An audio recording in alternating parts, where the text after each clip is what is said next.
అందరికీ హ్యాపీ శివరాత్రి మామ. శివలింగమయ్య మనసు నిన్ను తెలుసుకుందయ్యా.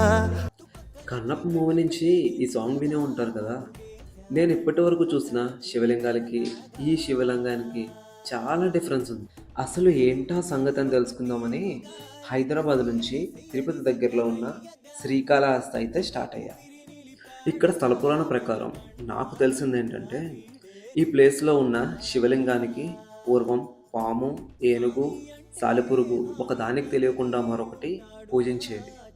ఒకరోజు సాలెపురుగు చాలా దృఢంగా సాలెగూడును నిర్మించింది. శివలింగం పైన పడకుండా పాము రత్న మాణిక్యాలతో పూజించింది. అది తెలియని ఏనుగు వెళ్ళి శివలింగం పైన వాటర్ వేసి క్లీన్ చేస్తుంది. వెంటనే పాము కోపం వచ్చి ఏనుగు తొండంలో దూరి కాటు వేస్తుంది. ఈ విధంగా కొట్టుకొని మూడు చనిపోతాయి. వాటి గుర్తుగా ఈ శివలింగానికి